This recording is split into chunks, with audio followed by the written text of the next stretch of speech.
convey our heartfelt condolences to the family of the late Honorable Njendi, his relatives, friends, and the people of Malava constituency. As the National Assembly, we assure them of our support during this period of great sorrow. Honorable members, I also wish to report with profound sorrow the untimely demise of one of our colleagues in the Senate, the Honorable William Kipkiror Cheptumo MP, who was the Senator for Baringo County. The late William Cheptumo passed away on Saturday, 16th February 2025, while receiving treatment at the Nairobi Hospital. The late Senator William Cheptumo was born on 25th December 1967 in Baringo County. He attended Maregut Primary School before joining Bartolimo Secondary School and later Cabernet High School for his O-level and A-level. Thereafter, he pursued a Bachelor of Laws degree at the University of Nairobi from 1988 to 1991 and a postgraduate diploma in law at the Kenya School of Law in 1992, prior to his admission to the bar as an advocate of the High Court of Kenya. Senator Cheptumo began his legal career as a legal officer at the Industrial and Commercial Development Corporation, ICDC, in 1993 and left ICDC in 1995. He then joined the Central Bank of Kenya as a legal officer in 1995 and left in 1998 to establish his own firm, Cheptumo and Kamban Advocates, which he ran from 1998 to 2007. During this time, he gained vast experience on practicing law, establishing himself as an astute advocate. The late Senator Cheptumo ventured into politics in 2007 when he successfully contested for the Baringo North constituency parliamentary seat on the Orange Democratic Movement ODM party ticket.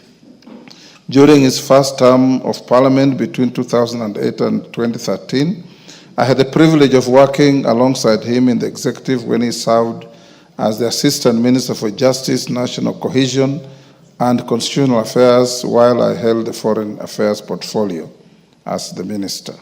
Senator Cheptumo not only demonstrated exceptional dedication and a deep understanding of legal matters, but also applied his legal knowledge in the running of government affairs under his charge. The late Senator Cheptumo was re-elected for a second term in 2013 in the 11th Parliament. He served as the chairperson of the Committee on Delegated Legislation, a member of the House Business Committee, and a member of the Departmental Committee on Justice and Legal Affairs. Additionally, he was a member of the Parliamentary Pensions Management Committee. As the chairperson of the Committee on Delegated Legislation, the late Senator Cheptumo will be remembered for superintending the consideration of many statutory instruments that were necessary to operationalize the acts of Parliament that were enacted to actualize the 2010 Constitution. The late Senator Cheptumo was once again re-elected to represent Baringo North constituency in the 12th Parliament, making him one of the longest-serving members of this House. He served as the chairperson of the Departmental Committee on Justice and Legal Affairs, where his legal and immense parliamentary expertise were instrumental in guiding key legislative processes and the consideration of policies that were referred to his committee. In 2002, honorable members, the late Senator Cheptumo successfully contested for the Baringo County Senate seat.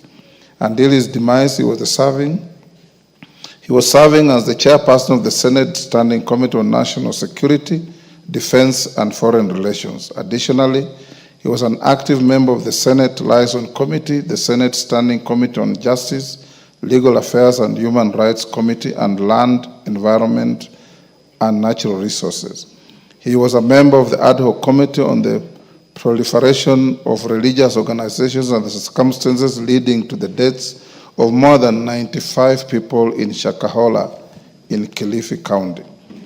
Honorable members, in his passing on, Parliament and indeed the country has lost a transformative servant leader. On behalf of the National Assembly, the Parliamentary Service Commission, and indeed on my own behalf, I pay tribute to Senator William Cheptumo and extend our deepest condolences to his family and the people of Baringo County. His death is a big loss to Parliament, to the people of Baringo County, and the nation at large, which he served with dedication and humility. Honorable members, condolence books have been opened both at the National Assembly and the Senate receptions. main parliament buildings, where honorable members and parliamentary staff may record their condolence messages to the families of the departed members for Malava and the Senator for Baringo, respectively. In line with the Parliamentary Service Commission's bereavement policy, I have constituted an ad hoc funeral committee to help with the funeral arrangements. The committee comprises of the following members in relation to Honorable Malulu Njendi: Honorable Bernard Shinal MP as the chairperson, Honorable Julius Meli, CBS MP, Honorable Emmanuel Wangwe, CBS MP, and Honorable Ellis Muhanda. I have also requested the Speaker of the Senate to nominate 2 senators to the ad hoc committee. I have also appointed the following members to work with our Senate colleagues in coordinating Parliament's involvement in the funeral arrangement for the late Senator William Cheptumo: the Honorable T.J. Kajwang, CBS MP, the Honorable Joseph Maclap, MP, the Honorable Florence Jematia, MP. Honorable members are therefore encouraged to liaise with the ad hoc committees on matters relating to the funeral and interment of our departed colleagues. In connection with the passing on of the Vice Chairperson of the Departmental Committee on Education of this House, I also wish to inform the House of the demise of another educationist in the country, Mr. Johnson Mathekan Zoka, the National Chairperson of the Kenya Primary Schools Heads Association, KEPSHA. The late Mr. Nzioka, who was also the head teacher of Donholm Primary School in Nairobi City County, succumbed to his injuries he sustained in a road accident that occurred on Sunday, 16 February 2025 in Athi River along Nairobi-Mombasa Road. The late Mr. Nzioka, who is a long-serving and distinguished educationist with a career spanning over 39 years, holds a bachelor's degree in education from East African University and a diploma in education management from the Kenya Institute of Education Management, KEMI. In these very many years as a career teacher, he has been a head teacher for 24 years. He has made immense contribution to the education sector in various capacities, including, as I've mentioned, a head teacher for 24 years and a member of various councils such as the Kenya Institute of Curriculum Development, the Education Task Force, the International Confederation of Principals, and the National Examination Appeals Tribunal. In recognition of his dedication and exceptional service to primary education, he was recognized and awarded the Head of State Commendation, HSC, in 2021. Honorable members, in honor of our departed colleagues, the Honorable Moses Malulu Njendi, MP, and the Honorable Senator William Kipkiror Cheptumo, MP, and the KEPSHA Chairman, I request that we all stand and observe a moment of silence.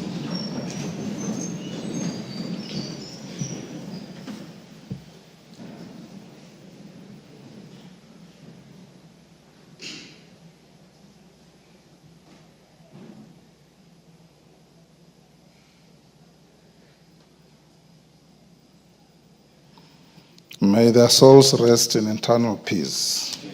Amen.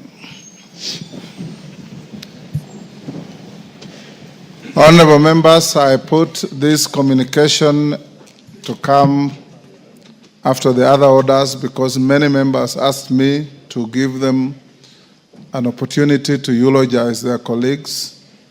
I'll allocate 1 hour to this from now to 4:15, and each member who gets an opportunity will have a maximum of 2 minutes. Majority Leader.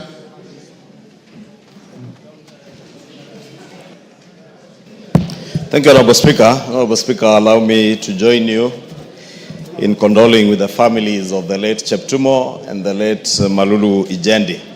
Honorable Speaker, I happen to have joined this House at the same time with the 2 members in the 11th Parliament, and I can attest to what you have said in your communication, that the 2 honorable members, the Senator for Baringo and the member for Malava, are indeed very dedicated public servants and leaders in their respective constituencies. Honorable Cheptumo, Honorable Speaker, when he represented Baringo North and served in this House, serving all the way as the chair of the Delegated Legislation Committee. Order, honorable member. This is a solemn moment where we have lost two of your colleagues at the same time. I would expect that you give it the solemnity that it deserves. Go on, Majority Leader. Thank you, Honorable Speaker. I was saying Honorable Cheptumo served also as a member and later chair of the Delegated Legislation Committee and served with a lot of diligence as a chair of that committee, and those who were in the 12th Parliament with us, we remember the dedication with which the Honorable Cheptumo served this House as chair of the Delegated Legislation Committee, considering numerous regulations for approval in the House, and did so with a lot of intellect. Honorable Cheptumo, Honorable Speaker, happened to be a very good lawyer. And I was privileged, Honorable Speaker, to learn later after I served with him here that he had also worked with my wife, who was then working in the bank, and Cheptumo happened to be in one of the panels for that bank. And my wife attested when we finally met at some point somewhere together with Honorable Cheptumo. She attested how diligent Honorable Cheptumo was in conveyancing and how much even those who worked in the bank trusted the work of the late Honorable Cheptumo. And is indeed a great loss, not just to his family, to the people of Baringo County, especially the people of Baringo North, whom he represented in this House for 2 terms as their Member of Parliament, but also the greater people of Baringo, who he served as their senator. It is sad that we have lost him at a time when the people of Baringo needed him the most. Honorable Speaker, I was also privileged to have served with the Honorable Malulu Ijendi from the 11th Parliament, when we first joined this House together. And Malulu, the late Malulu, Honorable Speaker, again is a leader who exemplified himself as a servant, true servant of the people, and a true believer. Honorable Speaker, many members will bear me witness that the late Malulu never left his rosary wherever he went. And those who have served with the late Malulu in this House, those of the Catholic faith, will remember that Malulu Ijendi at all times had his rosary with him. And many of us nicknamed him Bishop.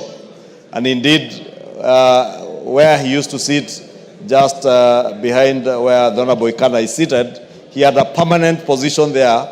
And every time as we walked out, we would say hi to him and call him Bishop. And he's indeed a great loss, not just to the people of Malava, his family, but to us as a nation. The late Malulu Ijendi was not just a true believer, but also a dedicated educationist. As a former teacher, he moved on to serve as our vice chair of the Education Committee, and the chair of the Education Committee will tell you the dedication. Thank you, Majority Leader. Junet. Mr. Speaker, I stand to condole with the family of the departed members of Parliament, Mr. Speaker. Mr. Speaker, I am known to Honorable Ijendi Malulu, Mr. Speaker. We came in the 11th Parliament, I think, together to this Parliament, Mr. Speaker. Mr. Speaker, he was a very dedicated servant of the people and somebody who had spent most of his time in his constituency, Mr. Speaker.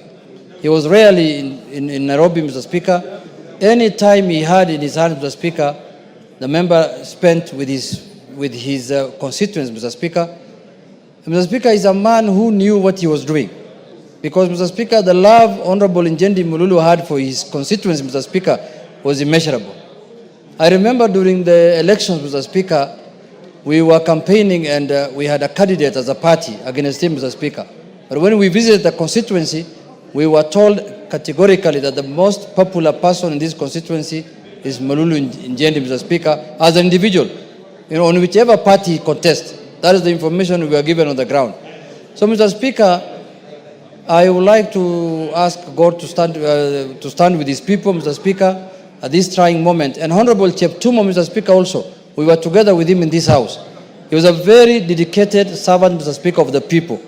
He was in the Justice and Legal Affairs Committee, and we benefited as a House, Mr. Speaker, immensely from his knowledge of the Constitution and the law, Mr. Speaker. I served with him in Parliament, I served with him in the House Business Committee, and Mr. Speaker, those are servants of people who have left us, Mr. Speaker, at a time when Kenyans really require their service, Mr. Speaker. With those few remarks, Mr. Speaker, I condole with the family, and may God rest their souls in peace, Mr. Speaker.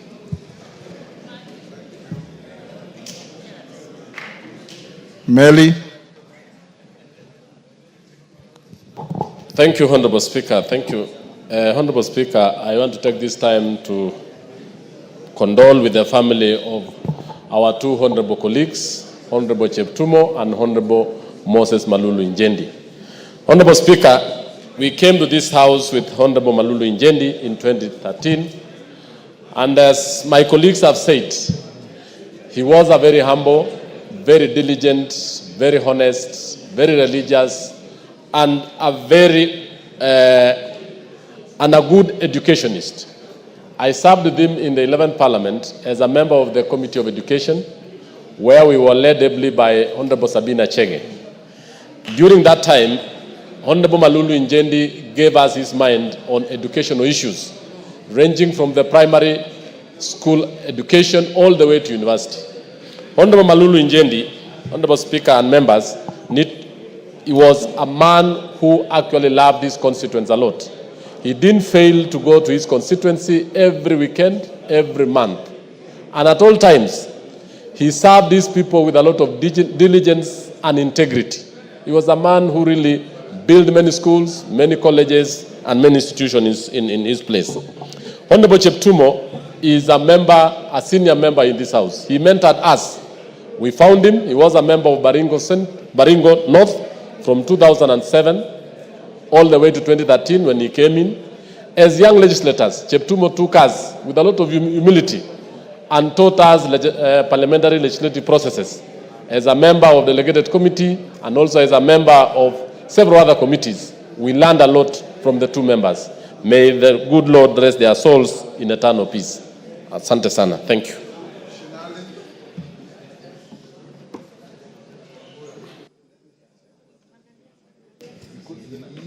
Thank you, Mr. Speaker. I rise to pay tribute to the Honorable Malulu Njendi, Moses MP Malava, Kakamega County, Mr. Speaker. Mr. Speaker, Mr. Malulu has been a good friend, very close and a relative, Mr. Speaker, a man of humility, down to earth, Mr. Speaker.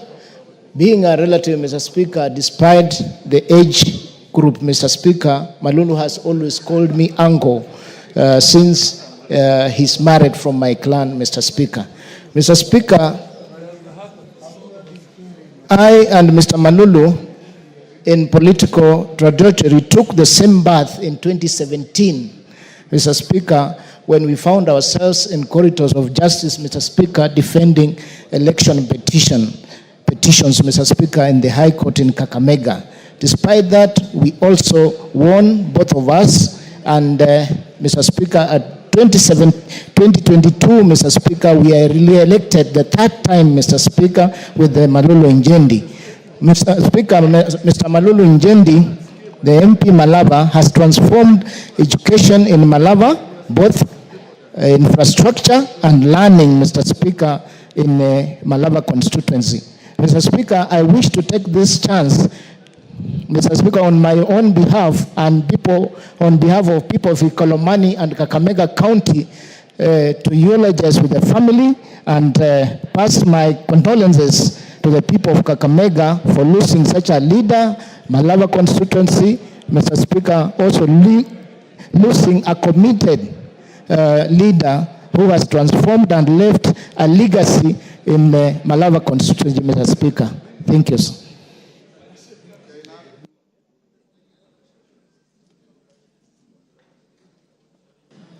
Thank you, Mr. Speaker. Mr. Speaker, I've had the privilege of interacting with Mr. and Ms. Cheptumo as legal practitioners long before he joined politics, Mr. Speaker. And I found him as a brilliant legal practitioner who was down to earth. I also had the privilege of being with him in Parliament from 2007 as a representative of the people of Baringo North, and then later on, right now, He was serving as a senator. Mr. Speaker, death is a must. We as a Muslim, we always say, كل نفس ذائقة الموت. Every soul shall test death. It's a must. It's only the owner who gives and who knows when to take away. And therefore, all of us must be ready to submit to the will of God when we live, so that when we go down, we'll be welcomed in the bounties of heaven, Mr. Speaker. I know Mr. Chiptumo will be missed by many friends.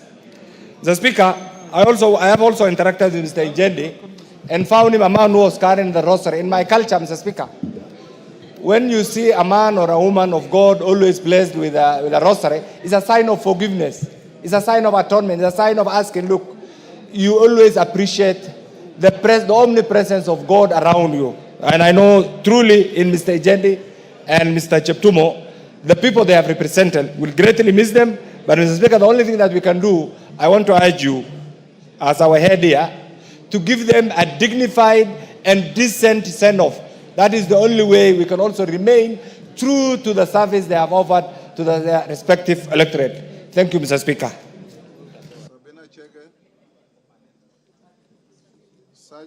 Sabina Chege. Sergeant, can you check the system is malfunctioning? Sabina Chege. Thank you, Mr. Speaker. Mr. Speaker, I want to offer my condolences to the people of Malava on behalf of Honorable Ijendi and also the people of Baringo County. Mr. Speaker, both members have worked with them, and I worked with Honorable Ijendi on 11th Parliament, where I chaired the Committee on Education. He was one of the greatest supporters who contributed immensely in education. Mr. Ijendi, Honorable Ijendi, was also a lecturer and a person who also loved the Catholic faith. We will all remember him wearing his crucifix, and he was a very humble man. Mr. Speaker, Mr. Cheptumo, I also served with him at the 12th Parliament, and also when now he was a senator. And I would also want to pass my condolences to the people of Baringo County and also his family. And I just want to say one word, Mr. Speaker, that as leaders we should know that life is not permanent. As we make decisions, as we work together here in the House, let us not carry heavy burdens, and let us serve the people, because God has appointed us at a time like this and nobody knows about tomorrow. So to the people of Baringo and Malava constituency, I personally wish them God's grace at this time. Thank you, Mr. Speaker. Maklap. Thank you, Mr. Speaker.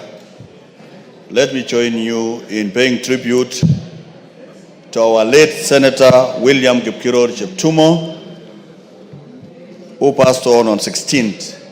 Mr. Speaker, first I want to endorse that whatever you read, Mr. Speaker, is a true position and life of Honorable William Cheptumo, our Senator and our immediate former Member of Parliament of Baringo North, a man that I took over from in 2022. Mr. Speaker, I want to make it known that Senator Cheptumo is not only Senator of Baringo, he was actually my maternal uncle. So, Mr. Speaker, I have lost a jomba in myself. A man that is fast in many things. Mr. Speaker, Honorable Cheptumo went to school too late. Those of us, Mr. Speaker, who are not born in hospital and who lived in rural areas, Mr. Speaker, went to school too late. You could see, Mr. Speaker, Cheptumo written 57 years ago. Mr. Speaker, the true position is not 57. We always choose the date of Christmas when Jesus was born as our birthday for those of us who are not born in hospital, Mr. Speaker. Mr. Speaker, this man did a good job in Baringo North, Mr. Speaker, and I have made, Mr. Speaker, give me an extra minute, and I have ensured, Mr. Speaker, that whatever Cheptumo started in Baringo North, we were able to complete, Mr. Speaker, within the shortest time possible. Mr. Speaker, because of no time, Mr. Speaker, I wish to also inform members that Honorable Cheptumo shall be laid to rest in his home in Bartabwa on 1st of March. Mr. Speaker, and there will be a requiem mass on. Allow me just on 27, Mr. Speaker. There will be a requiem mass in AIC Mlimani for our late Senator William Cheptumo, Mr. Speaker, and I've also known Mr. Ichendi as my registrar in Catholic University of Eastern Africa, Mr. Speaker, where I started double mathematics, Mr. Speaker. Mr. Speaker, may their souls rest in peace, Mr. Speaker, and thank you. Nabe Nabwera.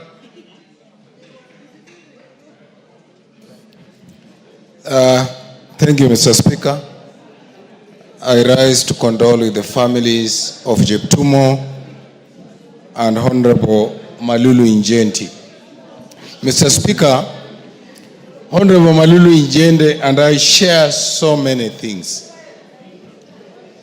Our mothers are angled in the same home. Honorable Injenti and I belong to the same circumcision age set, Vachuma. Injenti and I were in school at the same time. While he was in Mumias, I was in Musingu High School. I've known Injenti for well over 30 years. Honorable Injenti was not just a friend, a relative, but also a barometer for many things.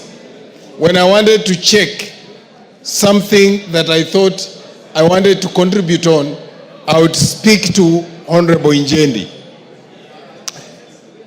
On behalf of the caucus, Western Parliamentary Group Caucus, and on behalf of the people of Lugari, I want to send my sincere condolences to the family, to the children, and to the people of Malava. Honorable Speaker, you remember you gave me an assignment with Honorable Wangwe to be the caretaker of Honorable Injenti when he was in hospital all this long. It's a journey that Honorable Speaker was very difficult for Honorable Wangwe and I. We saw him sick. We saw him rising up. Honorable Speaker, thank you. Yes, wind up. We've seen him lose the battle. It has not been easy. And I want to thank you, the Speaker, and everyone else who joined us in this journey. I condole with the family. Betsimba. Honorable Betsimba. Asante sana Mheshimiwa Spika. Pia mimi nisimame kwa niaba ya eneo bunge la Kisauni kusema pole kwa ndugu jamaa na marafiki na eneo bunge la Malava kwa kifo cha Mheshimiwa Injenti. Mheshimiwa Injenti alikuwa anaishi na watu vizuri, na kitu anayohitaji sasa ni maombi. Kikubwa anachohitaji ni maombi. Tumuombe Mungu amsamehe madhambi yake, amweke katika watu wema mahala pema. Pia hii ni ishara kwamba unakumbushwa kwamba hii dunia unapita. Kwa hivyo unalohitajika hapa katika dunia hii ni kufanya mema. Hayo ndio yatakwenda kusaidia mbele. Kifo akijali mtu mzima wala mtoto wala cheo chochote, wala una uhakika kuishi dakika 2 kutoka sasa. Kwa hivyo hii ni moja katika, pia wale ambao bado wako hai wajue kwamba iko safari ambayo wanakwenda, na kikubwa ni ufanye mema, na sisi sasa tulopewa jukumu tuwe tunafanya mazuri yale ambao wanasaidia wale watu ambao wametuchagua. Asante sana Mheshimiwa Speaker. Chematia.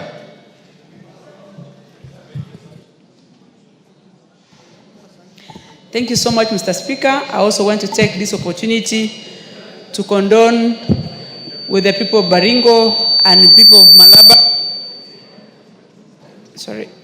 people of Malaba for the loss of our colleagues, Senator Cheptumo from Baringo and Honorable Injenti.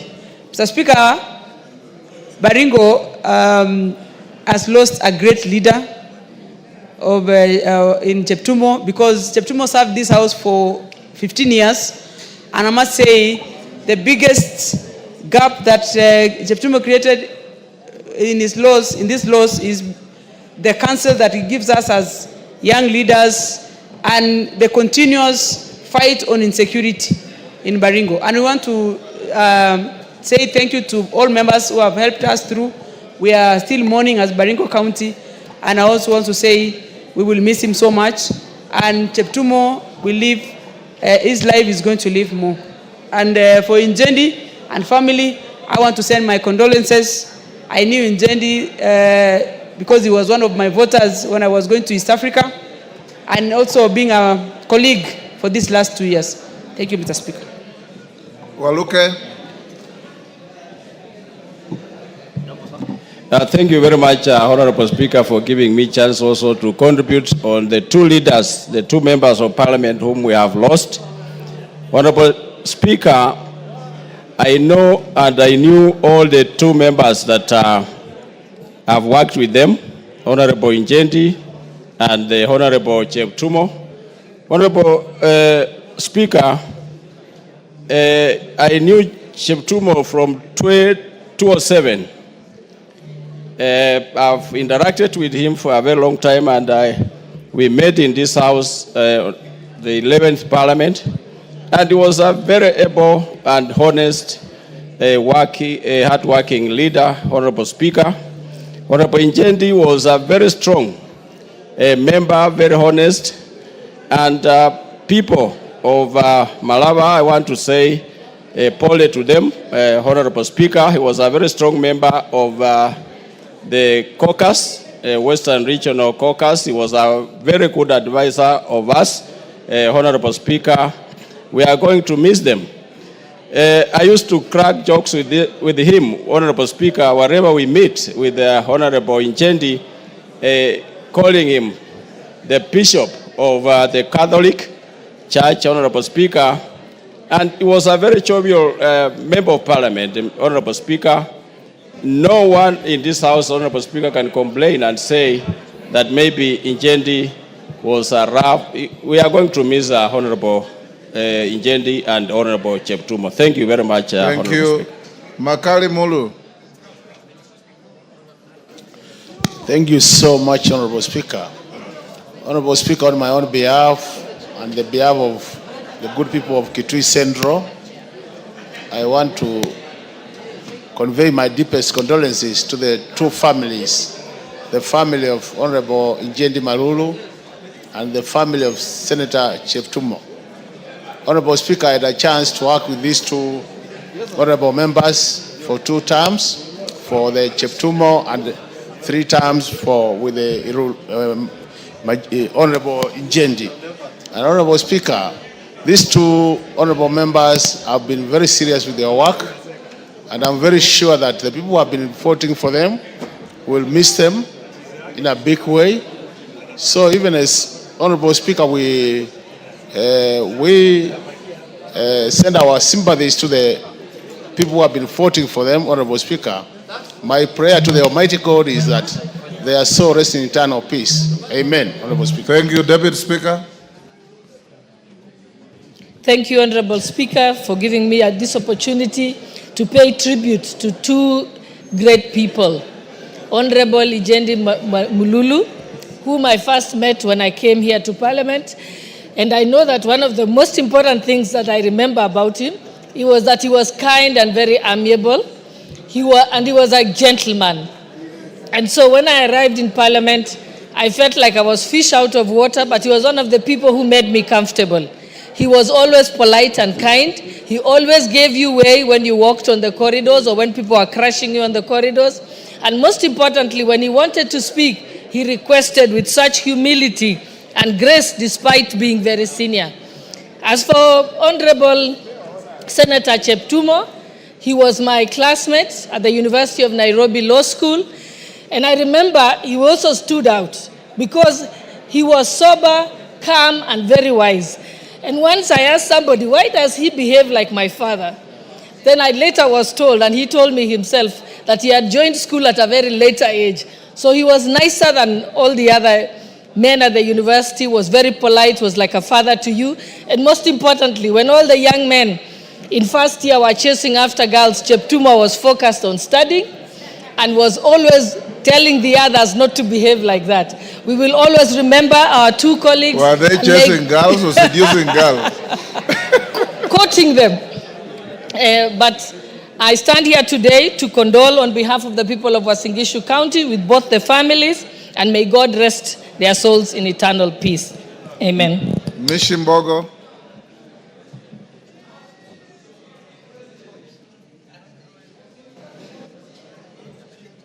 This one. Asante Mheshimiwa Spika. Mheshimiwa Spika, kwa hakika ni pigo kubwa sana katika taifa letu la Kenya na pia katika mabunge yetu mawili. Kupoteza viongozi mashujaa wetu wawili. Mheshimiwa Spika, Mheshimiwa Cheptum ambaye ni seneta, alikuwa seneta wa Baringo, alikuwa kiongozi mwenye busara sana.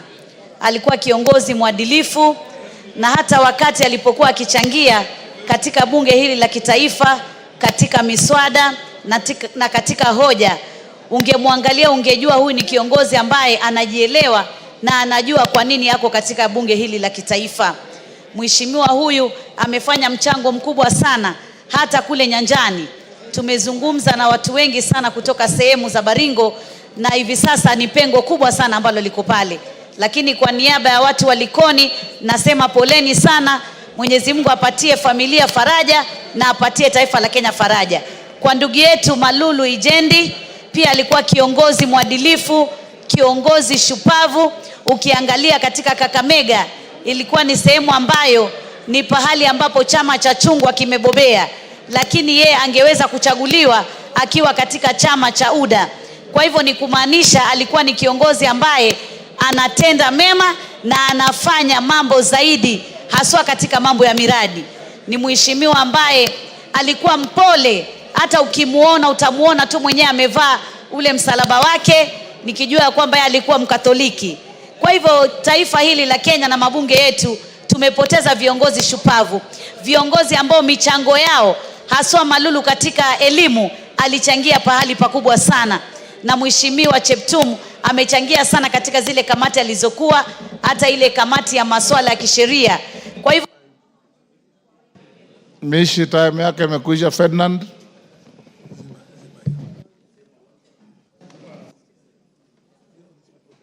Mr. Speaker, on behalf of the people from Kwanza and Trans Nzoia, I want to take this opportunity to say, to send my condolences to my brother Moses Intenji, because he even came to my place in 2019 and helped me do some fundraising.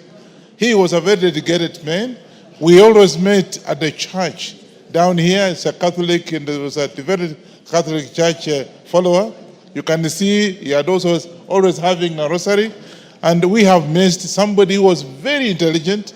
When it came to education matters, he would offer very good advice. And therefore, I want to take this opportunity to say pole to the family. And of course, William Yeptuma also. We came together here in 2013.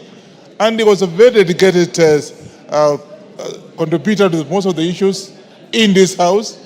And therefore, people in Baringo, I think, have missed a very intelligent person. And therefore, also take this opportunity to send my personal condolence to the family of Honorable William Kiptumo. And I want to take this opportunity also to say we have missed very important people, and therefore may the Lord actually place them in the eternal of His. Thank you. Thank you, Naisula.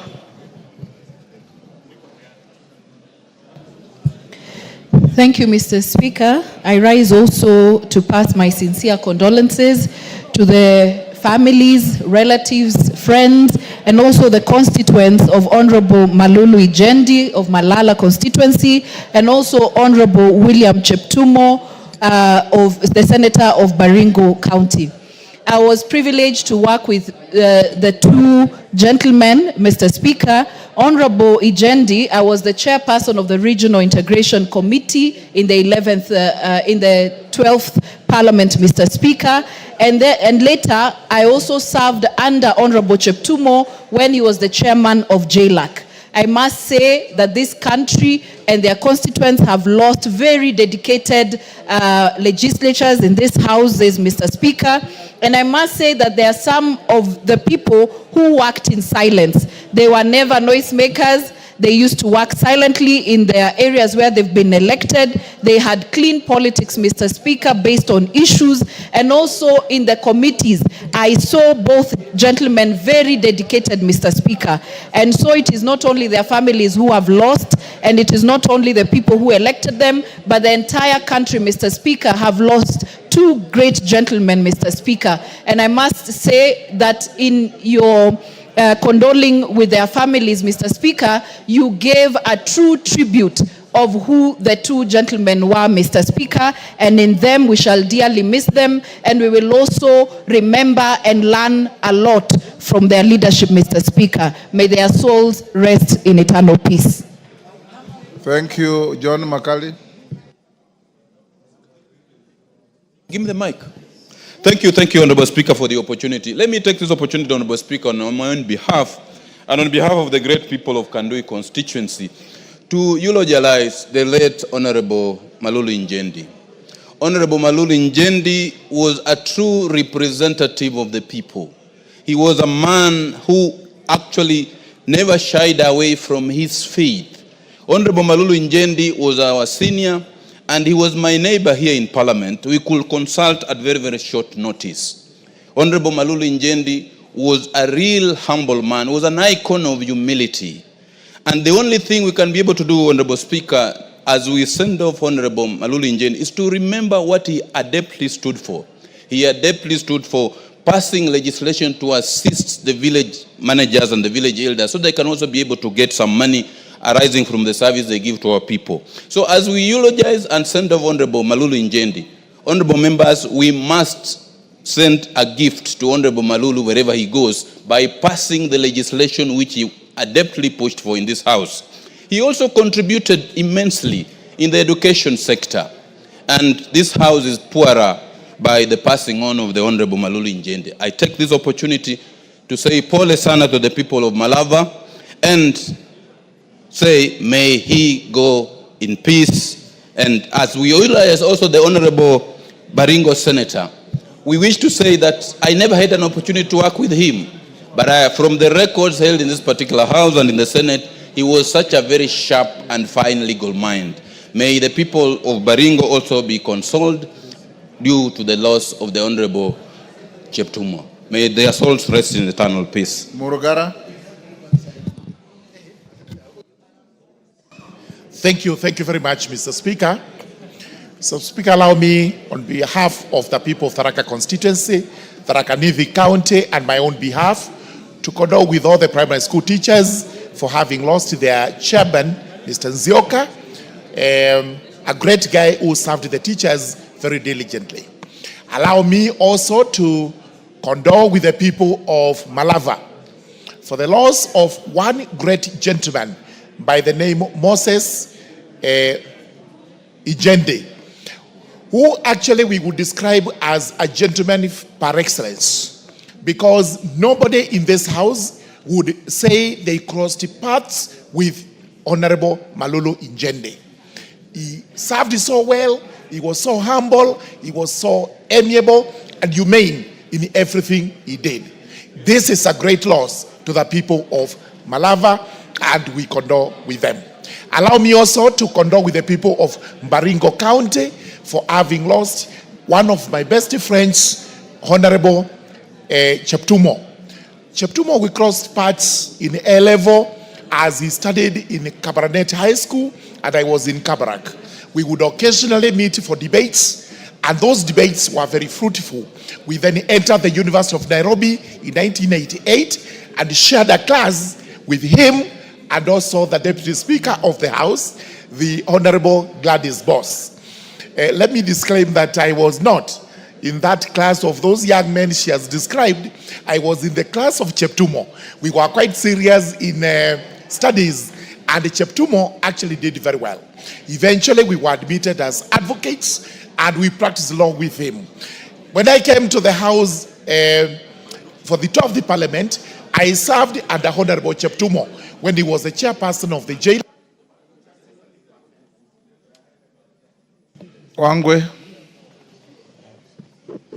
Thank you, Honorable Speaker. Honorable Speaker, on behalf of the great people of Navaholo, on behalf of myself, Honorable Speaker, too, and the Catholic fraternity, Honorable Speaker, allow me to pass a message of condolence to the family, friends, and relatives of the late Honorable Malulu Injendi.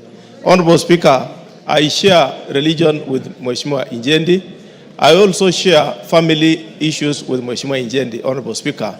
His wife and my wife happen to be sisters. And Honorable Speaker, when I was called upon to be with him at his hour of need in hospital, I felt being together with my brother. And indeed, I saw, Honorable Speaker, the dark times of Mheshimiwa Malulu, and also when he has rested, Honorable Speaker. I want also to thank the Parliamentary Service Commission, Honorable Speaker, for the good work they did for us up to yesterday. It was immense, they persevered, and Honorable Speaker, it cannot go without appreciating them for their input. Honorable Speaker, I worked here very well with Mheshimiwa Malulu as a person who understood the people of Malava, whom I neighbor with. As a neighbor, we were very good. We worked together. And Honorable Speaker, the greatest moment I wish to remember Mheshimiwa Malulu is in 2017, Honorable Speaker, when the entire region, Honorable Speaker, was in COD. But we came through a very difficult time and held each other's hand and went through as Jubilee MPs. That was a moment, and Honorable Speaker, much time we used to do was to sit with him and he would pray for us. Honorable Speaker, on the issue of Honorable Cheptumo, allow me to really wish the people of Baringo that indeed, Honorable Cheptumo, I served with him twice in the 11th Parliament and 12th Parliament. And Honorable Speaker, many a times we used to refer to him as a walking dictionary because it was a working constitution, Honorable Speaker, because whenever the Speaker and then the Honorable Muturi could want to raise an issue of constitutionalism, he was there to help interpret the Constitution of. Thank you. Rachel Nyamai. Thank you, Honorable Speaker. On behalf of the people of Kitui South and on my own behalf, Honorable Speaker, I would like to join you and the House in condoling with our two colleagues, the Honorable Malulu Ijendi and the Honorable Cheptumo. Honorable Speaker, it is a very sad moment for all of us to lose two great gentlemen who have served in this House. Honorable Speaker, I have served with the two of them in the 11th Parliament, in the 12th Parliament, and also in the 13th Parliament with the Honorable Malulu Ijendi, and also with the Honorable Cheptumo, who, as much as he was in the Senate, he would cross over on this side and consult us. Mr. Speaker, as other members have said, the Honorable Malulu Ijendi is a very respectful person, a person who was committed to his constituents, to his family, very humble and God-loving. Honorable Speaker, it is hard to forget the position where the Honorable Malulu Ijendi sat. And when we wanted to speak, Honorable Speaker, for the opportunity that you give us to sit there, he is very respectful and he always walked to that seat with a lot of respect. Honorable Speaker, the Honorable Malulu's contribution to education in his constituency, in this House, and also in the country is worth noting. Honorable Speaker, I remember that when we were dealing with the sugar bill, the Honorable Malulu Ijendi participated immensely, passionately for his people.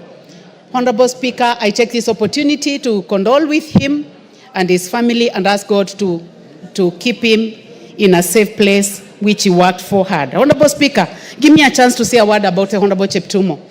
I have interacted with the Honorable Cheptumo in this House. We served together in the 12th Parliament in the liaison committee when I chaired lands, and he was also in delegation.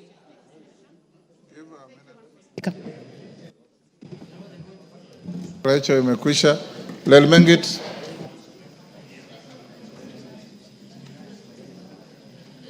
Thank you, Honorable Speaker. I want to join the team, the National Assembly team, in eulogizing the lives of Senator William Cheptumo, the Baringo Senator, and also Honorable Malulu Ijendi. It is a great loss, Honorable Speaker, for this country and the people of those constituencies and counties that the two represent. I have known them as very mature leaders in this House, especially with institutional memory. Every time, Honorable Speaker, the like of Malulu Injendi, he normally sits along the way while we enter this house, Mr. Speaker. It is very difficult to pass him before saying hi to him and also getting one or two wise statements from or wise words from him, Honorable Speaker. I sat with Malulu Injendi in the Committee for Parliamentary Broadcasting and Library Services, and he had a lot of immense contribution during our committee sessions. Also, Honorable Speaker, Senator Cheptumo has been more like a counselor, a leader with a lot of experience. We've shared a lot with him while he was still alive. So, Honorable Speaker, I want to join hands with this House in mourning their lives and also to condole with the people of where these two leaders come from, the people of Baringo and also the people of Malava. Finally, Honorable Mr. Speaker, I also want to pass my condolences to the former chair of KEPSHA, John Zoka, for his loss. I want to tell all the leadership of the primary school heads that we are very sorry for their loss. Thank you, Honorable Speaker. Nilemba.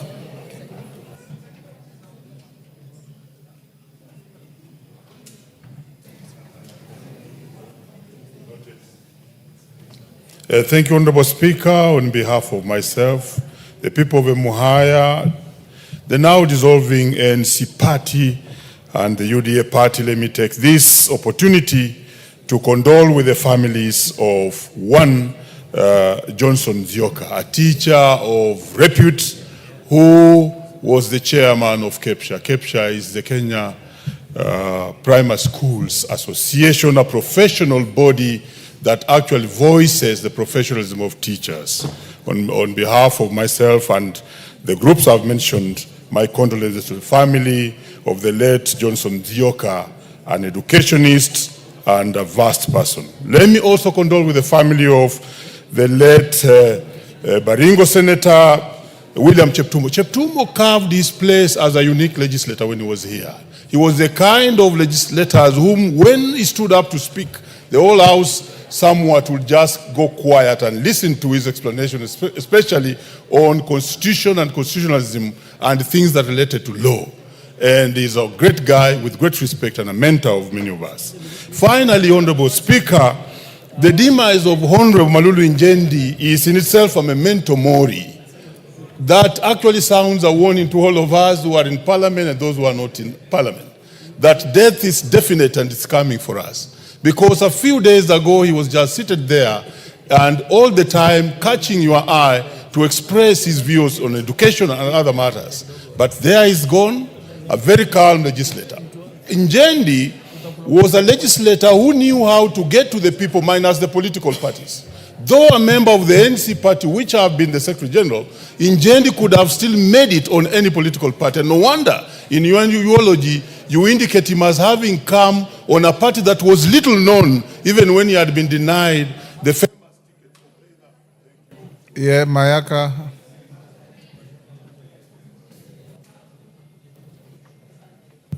Thank you, Honorable Speaker. Honorable Speaker, let me also take this opportunity to condole with the families of our two colleagues, the Honorable William Cheptumo from the Senate of Baringo and the Honorable Injendi, the MP for Malava.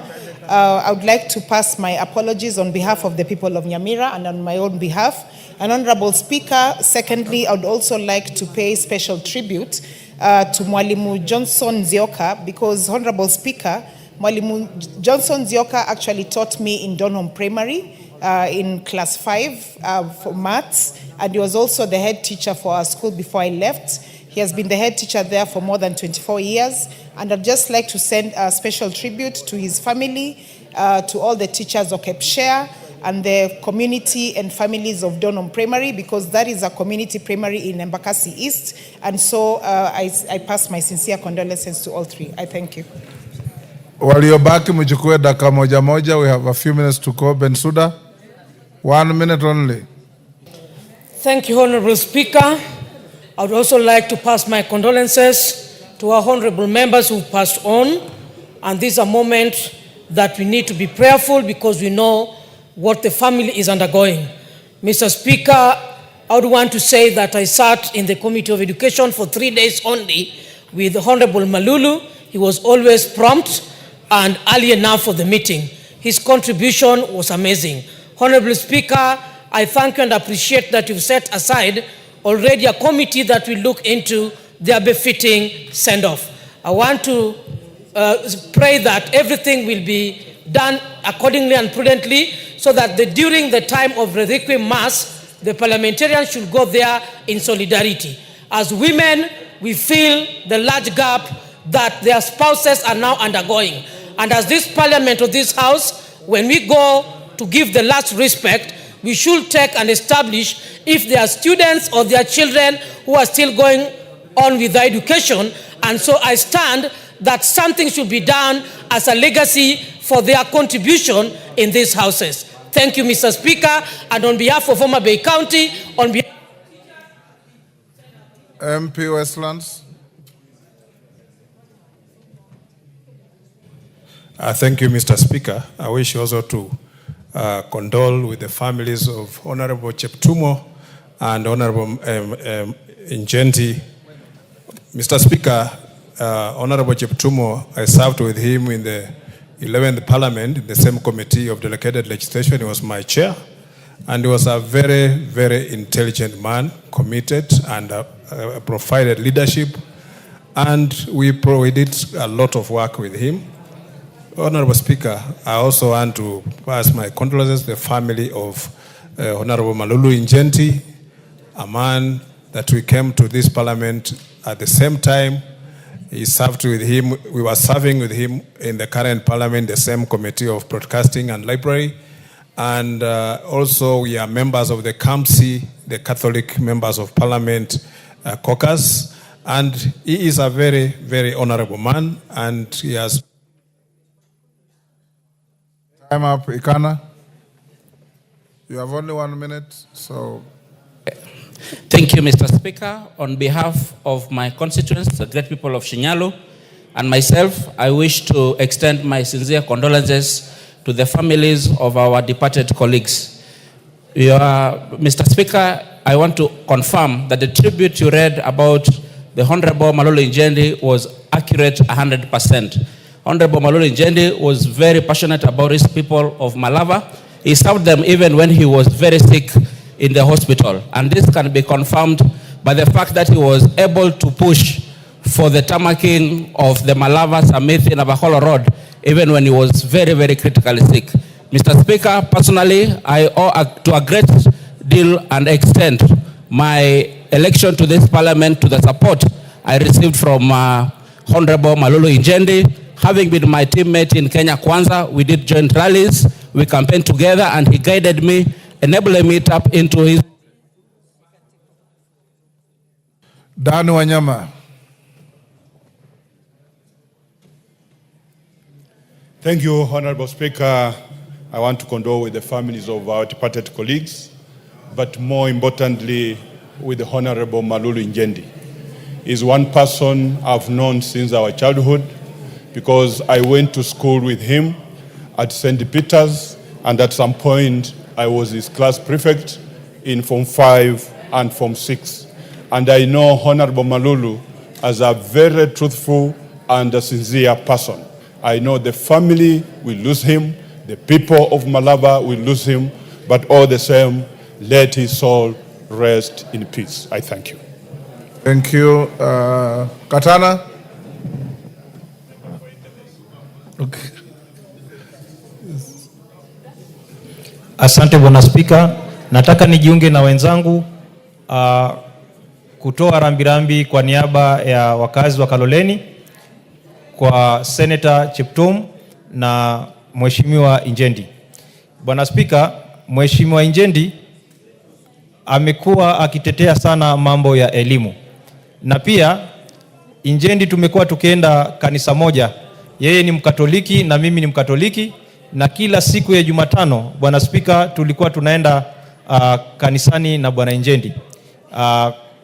Tunaiombea roho yake iweze kulala mahali pema peponi. Asante. Tongoyo. Thank you, Honorable Speaker, and want to also join the rest of members who had already spoken to pass my condolences to the two great leaders and their families. And Honorable Speaker, it's true that both leaders are great leaders and committed servants of the people of this nation. And I was so privileged to also having interacted closely with both of them. Honorable Speaker, Igendi Malulu, as has been said by the rest of members, is a very committed leader, man of the people, and a down-to-earth leader.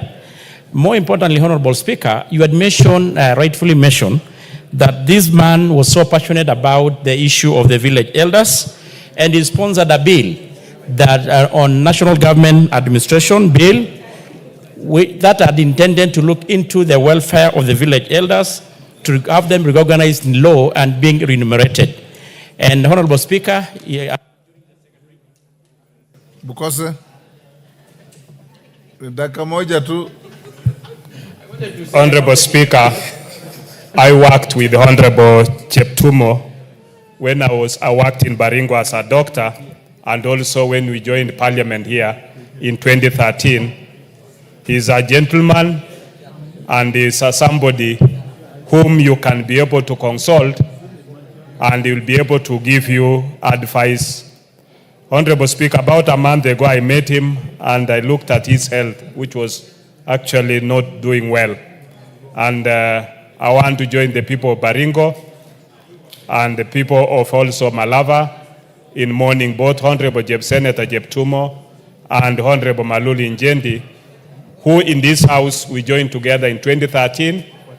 And he's been somebody who has been a gentleman and a committed servant to his people and also to the house in general.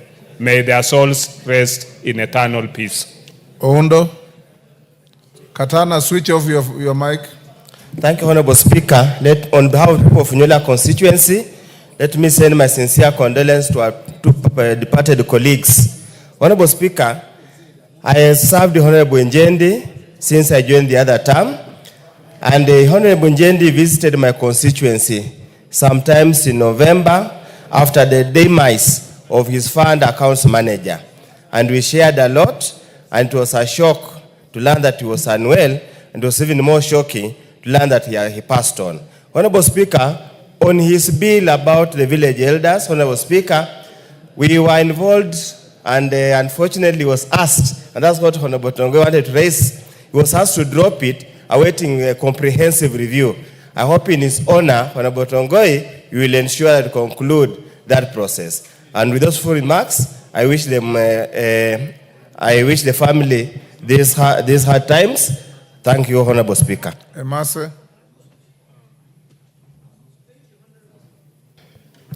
Thank you, Honorable Speaker. I also arise to pay tribute on my own behalf and on behalf of the great people of Teso South to the bereaved families of our two departed colleagues. Honorable Speaker, I'm privileged to have served with both Honorable Cheptumo and Honorable Ijendi in the 11th Parliament and then this 13th Parliament. And it is so sad. It's a sad week for Parliament. Honorable Ijendi, we sat on this same row and I'd consult him on issues of bills to do with education, motions, and he also consulted me on issues budget. But Honorable Speaker, the two gentlemen were very humble and dedicated to serving their constituents. And their contributions will be greatly missed by us, their families, and the country at large. At this point, Honorable Speaker, I just want to pray for the bereaved families, the widows, the children, including even the chair of KEPSHA, who just lost his life in a road accident on behalf of the teacher. Where? Maingi, member from where? Thank you, Mr. Speaker, for giving me this opportunity to condole with the people of Malava. I first met the late Honorable Ijendi at Catholic University when he was a registrar and where I studied for my MBA. Mr. Honorable Majedi was a kind-hearted member. He was compassionate, he was caring, he was selfless, he was respected, and he was so uplifting. I was surprised again when I joined this parliament to meet the Honorable Ijendi Malulu Injendi. Yes. And he was also pleasantly surprised. He was a member of our Catholic Members Association, and he was a diligent member, very dedicated person. He was one. Thank you, Ngeleche.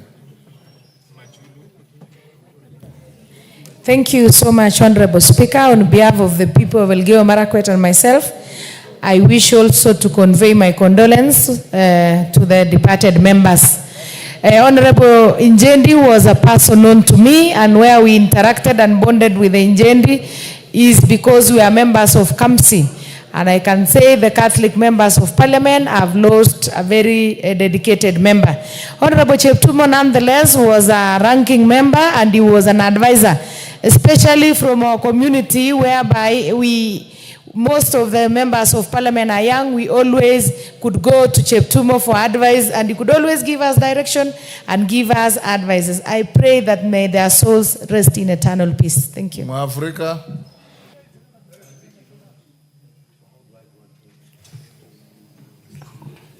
Thank you, Mr. Speaker. On behalf of Roysambu people from Nairobi County, Mr. Speaker, allow me also to convey my heartfelt condolences to the two bereaved families, Mr. Speaker. Mr. Speaker, we heard about the sickness of Maruru Injendi when you gave his apology at Naivasha retreat. May their soul rest in peace. Thank you. Thank you. Members, we're coming to an end. I'll give, wow. We want to go to something else. Nyakundi? Let's see how many are still interested. Many. Nyakundi? Thank you, Mr. Speaker. I also want to take this opportunity to convey my heartfelt condolences on my own behalf and the people of Kitutu Church North to the families that have departed.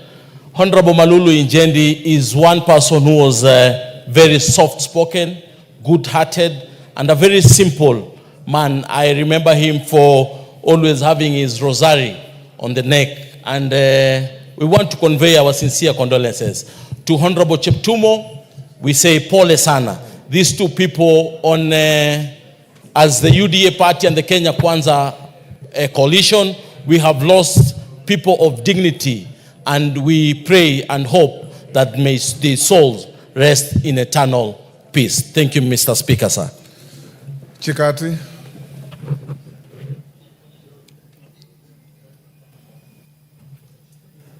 Thank you, Mr. Speaker. As the Secretary General of the Catholic Members Caucus, I would say we have really lost someone who added value to the work of the Catholic MPs. Malulu Injendi was very committed in serving Kenyans and was having networks across board. He also belonged to the Western Caucus, through which he mobilized resources for the people of Malaba. Mr. Speaker, on behalf of the people of Tongaren and the Ford Kenya Party, I want to say pole to the families and may their souls rest in peace. Kericho. Kericho Women Rep. Okay, thank you, Honorable Speaker.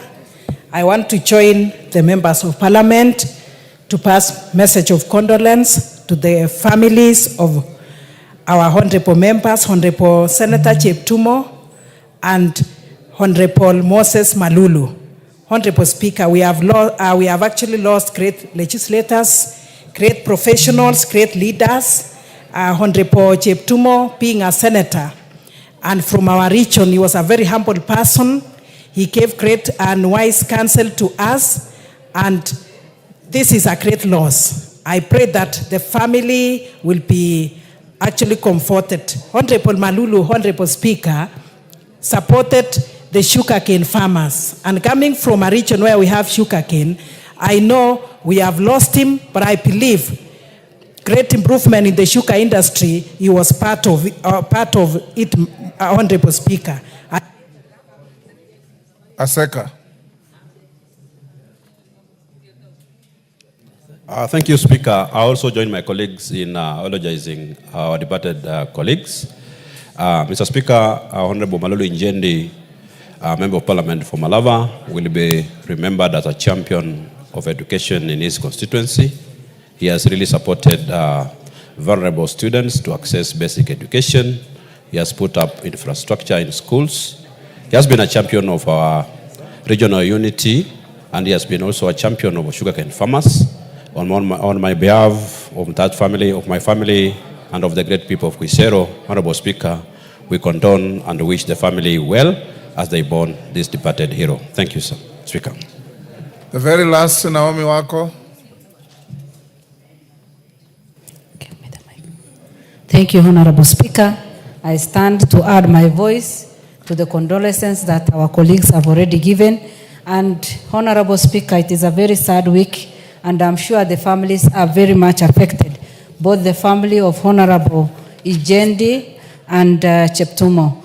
Honorable Speaker, I have known both of them from the 12th Parliament, and all of them are very dedicated, passionate leaders, great legislators, and people who have always been visionary enough to lead their people. And it is a sad moment for us, and especially the UDA fraternity, and our prayer is with them, and it is my prayer that the Lord will comfort the loved ones and the entire Parliament together with our leadership. Thank you. May their soul rest in peace. Thank you, members. We'll end up there. For those who have not been able to get a chance, enjoying yourselves with your colleagues who have had an opportunity, and the statement made by your speaker. And there will be opportunities still to go to church when their services are being held.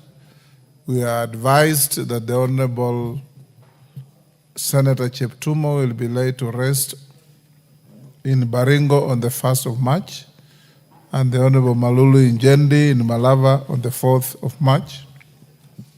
And I'm sure there will be requiem masses here in Nairobi where we'll have an opportunity. Many of you will also visit the families at their various residences. We condole with the families, as we have said. Allow me to acknowledge the following in the public gallery: Baretti Scholars, Global and Travel. Okay, they were there. University of Eldoret students from Moiben in Uasin Gishu. We welcome them in the House of Parliament, even if they have left. I'm sure they are within our precincts. We'll now go, if you look at your supplementary order paper, we have a special motion co-sponsored by the majority leader and the minority leader. Can somebody look for the majority leader and invite him to move the motion? And I hope Junet is in the house for them to...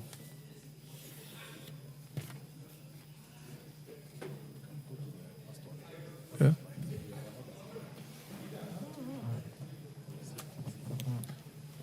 Majority Leader, it's now an opportunity for you to move the special motion, subject to availability of interest in the motion. I want to allocate it 2 hours. So we'll finish it at 6:22. 6:30. Call it out. Order number 8, the County Government's Additional Allocations Bill, National Assembly Bill number 2 of 2025, first reading. A bill for an act of Parliament to provide for the additional allocations to county governments for the 2024-2025 financial year, the responsibilities of national government and county governments pursuant to such allocation, and for connected purposes. Order number 9, exceptional motion, recording the thanks of the House on Kenya's attempt at the position of the chairperson of the African Union Commission, AUC. Majority Leader. Thank you, Honorable Speaker. Honorable Speaker, I beg to move this motion on recording the thanks of the House on Kenya's attempt at the position of the chairperson of the African Union Commission. This is a co-sponsored motion, Honorable Speaker, by myself and the Leader of Minority.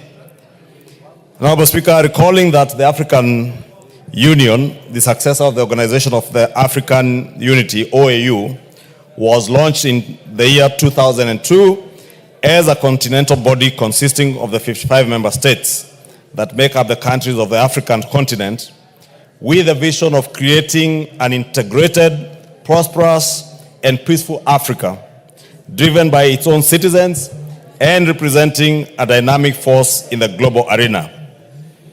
And aware that the African Union Commission, established as the secretariat responsible for the day-to-day operations and activities of the African Union, is headed by the chairperson elected by the heads of state and government from member states.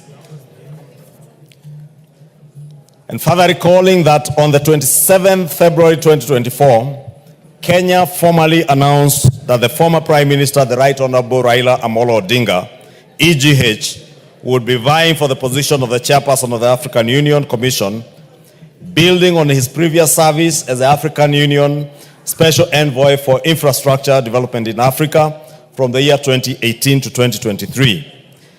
Further appreciating that in recognition of the immense Pan-African ideals embodied in the candidacy of the Right Honorable Raila Amolo Odinga, his dedication and leadership in advancing the cause of the African continent through various initiatives and positions held over the years, including his previous service as the African Union Special Envoy for Infrastructure Development in Africa from the year 2018 to 2023, His Excellency the President endorsed the Right Honorable Raila Odinga as Kenya's candidate for the chairperson of the African Union Commission. Noting that the Right Honorable Raila Odinga's candidacy for the position of the chairperson of the African Union Commission was not only his personal ambition, but also as a symbol of Kenya's deep commitment to the goals of the African Union and its desire to actively participate in shaping the continent's future.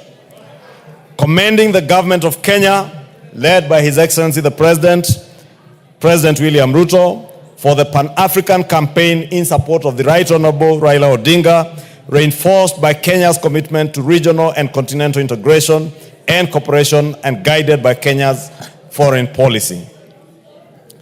Further commending the remarkable achievement by the Right Honorable Raila Odinga for emerging the runner-up in the election of the chairperson of the African Union Commission on Saturday, 15 February 2025 in Addis Ababa. Recognizing the need to sustain Kenya's growing prominence on the continental stage and advocacy for a more united, prosperous, and self-reliant Africa in resonance with the aspirations of millions of Africans across the continent who seek to see the continent empowered to chart its own course in the global arena.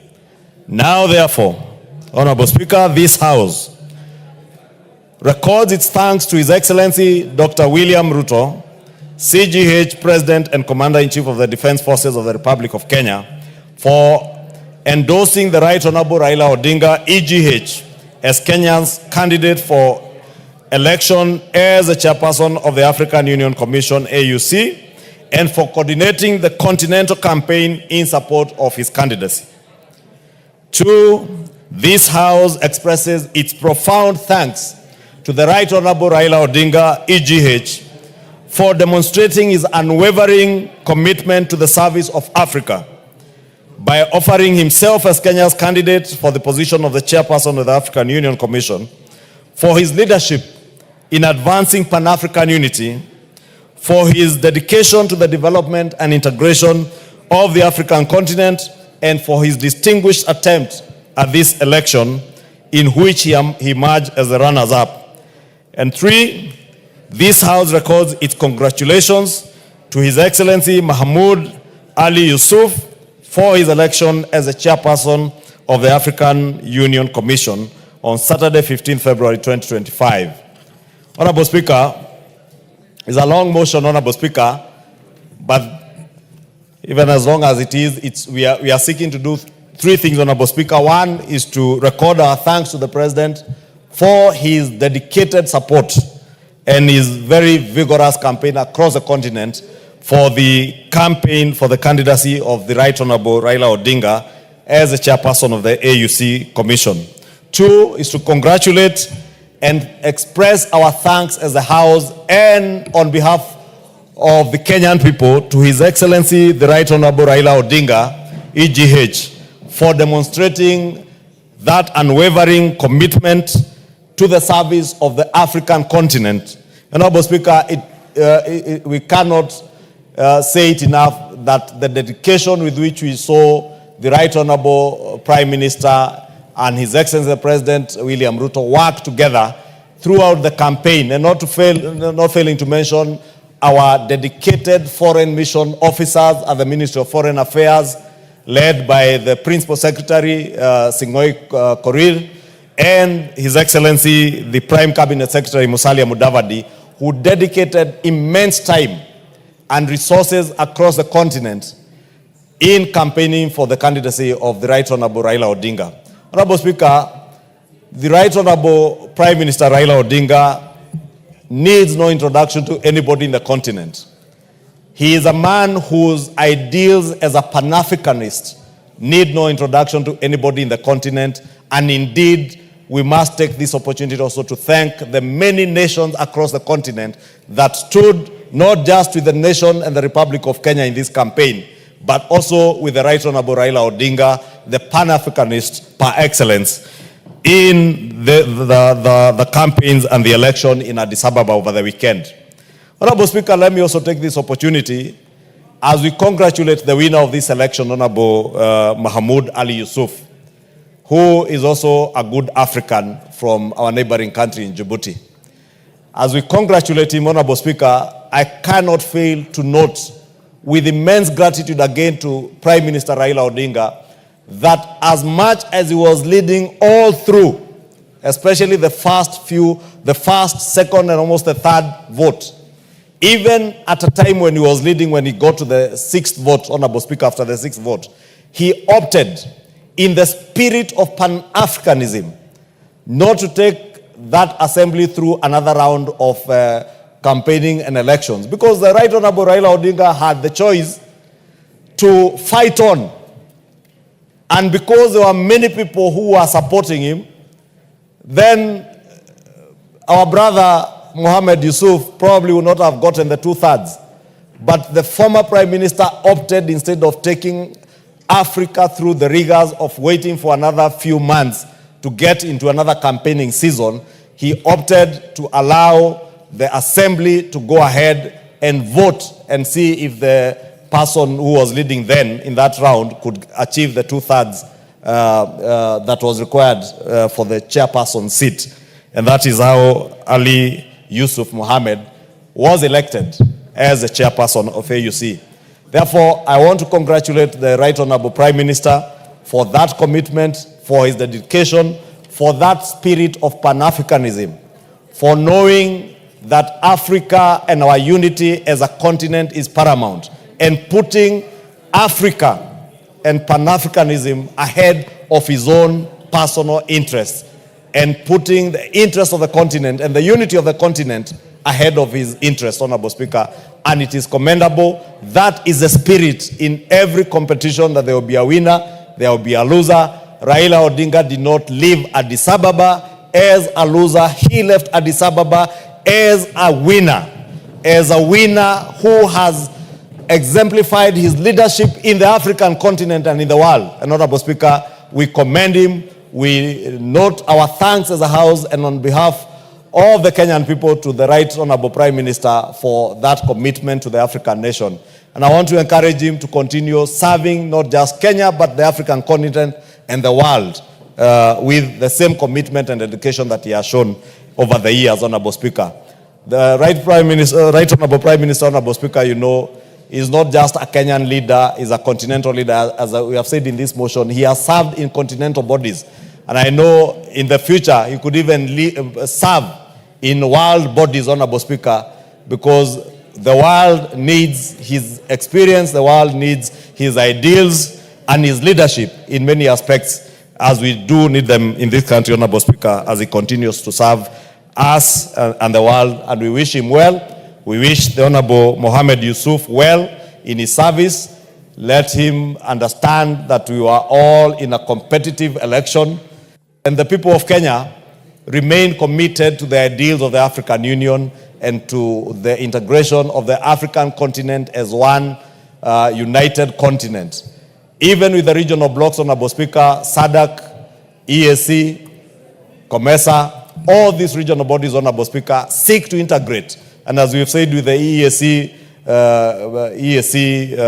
partner states, we are not just widening, deepening, and tightening our cooperation within the East African region, but we seek to deepen, widen, and tighten the integration of all these bodies under the African Union, under the leadership of Yusuf Mohammed, but also with the support of Pan-Africanists and great leaders like Raila Odinga.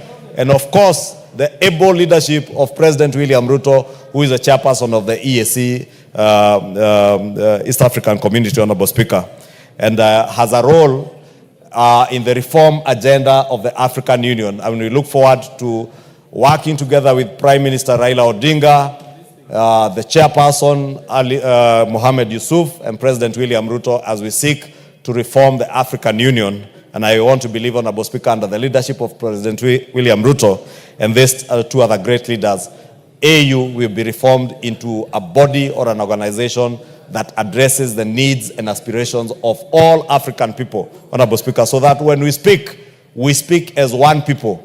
Honorable Speaker, some years back, Africa was seen as that dark continent of want and poverty.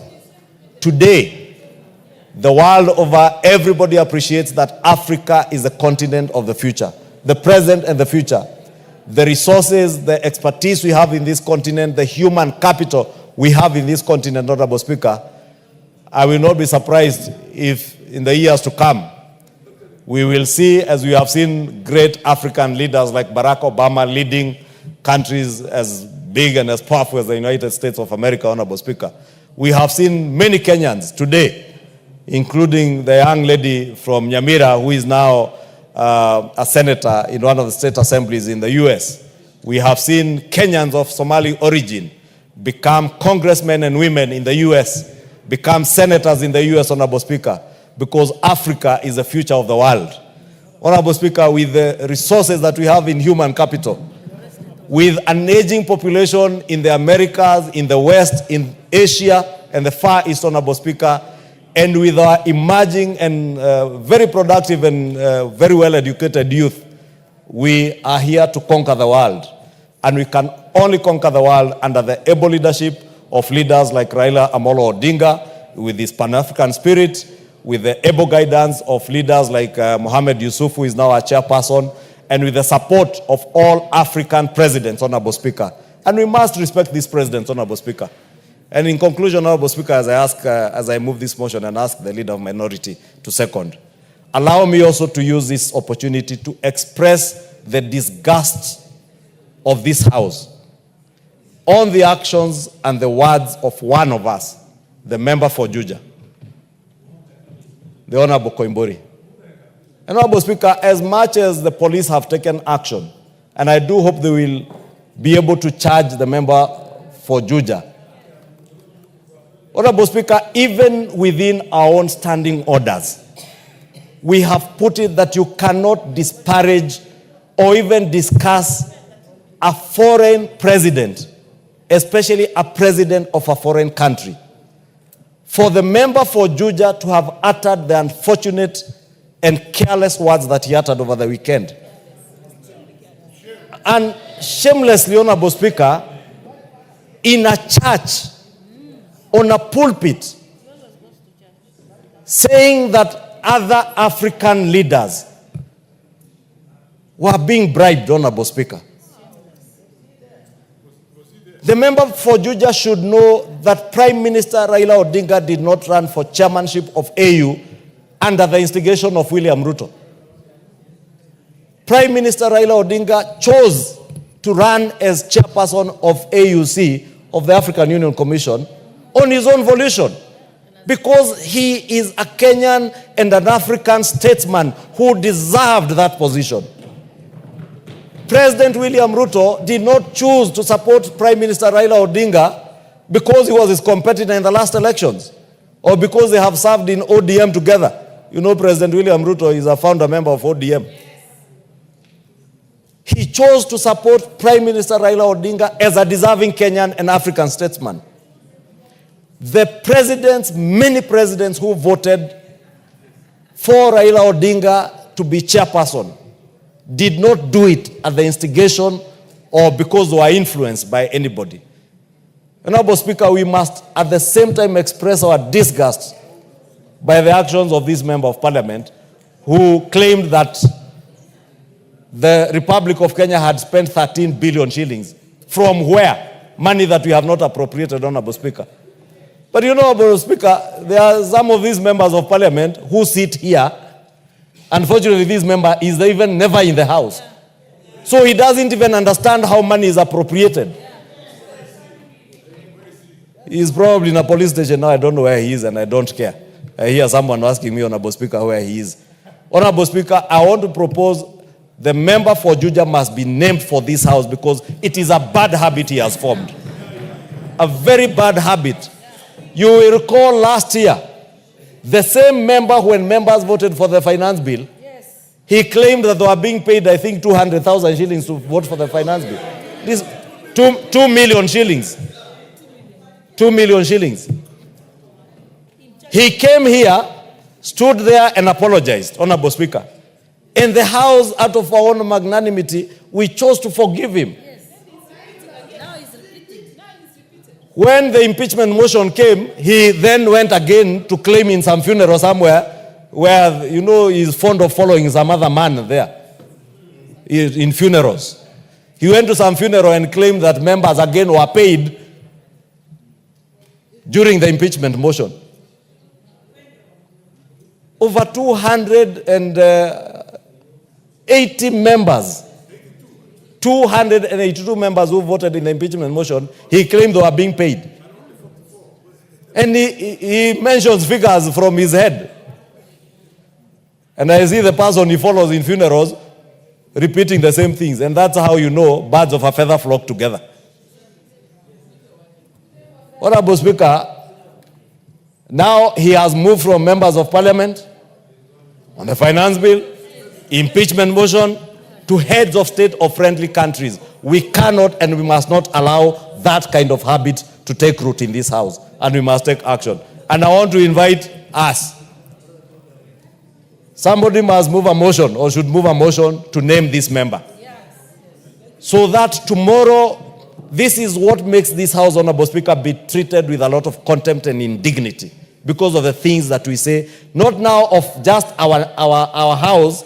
We have taken it outside to speak, say disparaging things about our country, disparaging things about presidents and heads of state and nations of other friendly nations, friends of Kenya, Honorable Speaker. How do you think those friends of ours who supported Prime Minister Raila Odinga would feel if they heard that their heads of state were being paid to vote? You know, Honorable Speaker, it is so annoying. I want to end it there, but we must name this member. We must.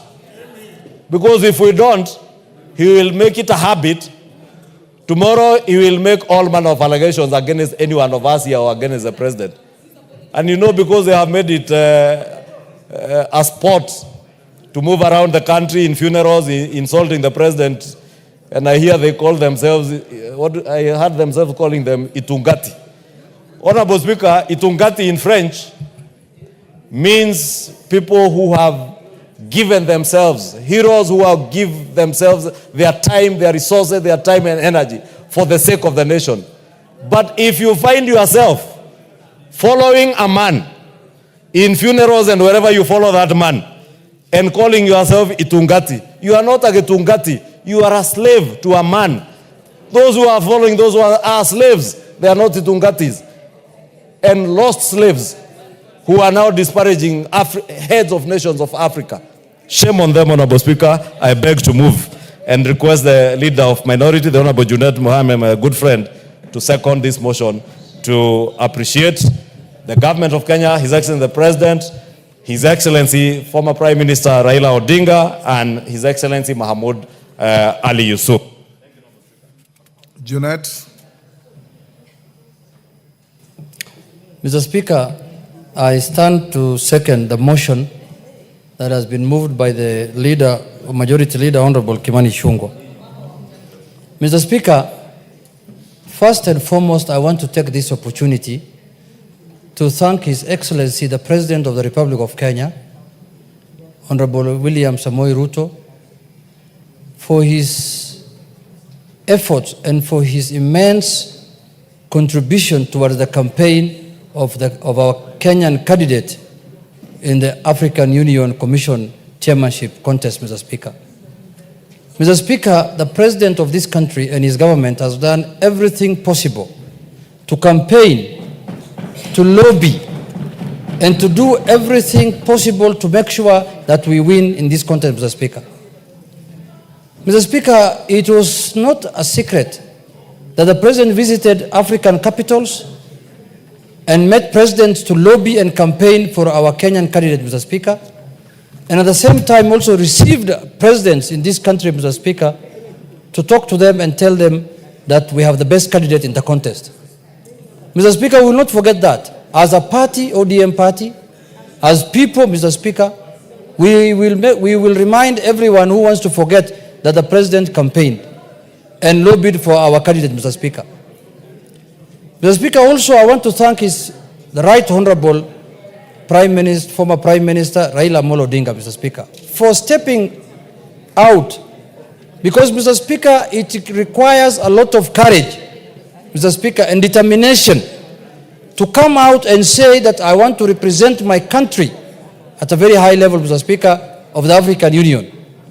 Many Kenyans will want, Mr. Speaker, to contest for that kind of position, but it requires courage. It requires somebody who has the stamina, Mr. Speaker, to show and to come out and say that I want to run for this, Mr. Speaker. Mr. Speaker, this country could not have a better candidate than him, because his credentials are known, Mr. Speaker. And he has served the African Union, Mr. Speaker, at the level of High Representative on Infrastructure, Mr. Speaker, before, for a period of, I think, 3 years. And he had performed exemplarily very well. And he had done a good job. And, Mr. Speaker, he had all the credentials as a Pan-Africanist to contest for that high office, Mr. Speaker. Mr. Speaker, in an election contest, there must be a winner and there must be a loser. And you can also go on a draw. Mr. Speaker, it is not easy to raise the confidence of over 20 presidents of a country, Mr. Speaker. You have seen the first round, he got 22 votes. Those are 22 countries that have faith and confidence in the candidature of Honorable Raila Amolo Odinga, Mr. Speaker. Many of us, if we were to contest, we might not even get 2 presidents or 3, Mr. Speaker, or even 1. Even 1 vote of a president, Mr. Speaker. But he could manage to raise those numbers because he's a Pan-Africanist, he's known in this continent, and he has done and participated in many things affecting this country, Mr. Speaker, in solving them. Mr. Speaker, the election went as it went. Even when he was going for the election, his last speech at Bomas of Kenya, in a conference that was held by the ODM party, he said he'll be very happy if he wins, and in the event he loses, he has a home to come back to. And life continues as usual, and he will do his things, his business, and other things that he normally does. But, Mr. Speaker, what has shocked me as a Kenyan, Mr. Speaker, and up to now I am still in shock, is not the loss that we had in Addis Ababa. Mr. Speaker, what has shocked me is that the celebration that happened in some parts of our country after we lost that election, Mr. Speaker. This was not a Kenyan contest, Mr. Speaker. Some of the people who are celebrating are keeping now busy the majority leader here. Can they sit down so that they can hear what I'm saying, Mr. Speaker? Mr. Speaker. Order, Wamawa and These are some of the people who are celebrating. She celebrated, but that is fine. Because in a contest you can... Order Wamaua, you cannot cross the aisle like that. Mr. Speaker... It's immaterial what she wants to do. Mr. Speaker... Go on. Kenya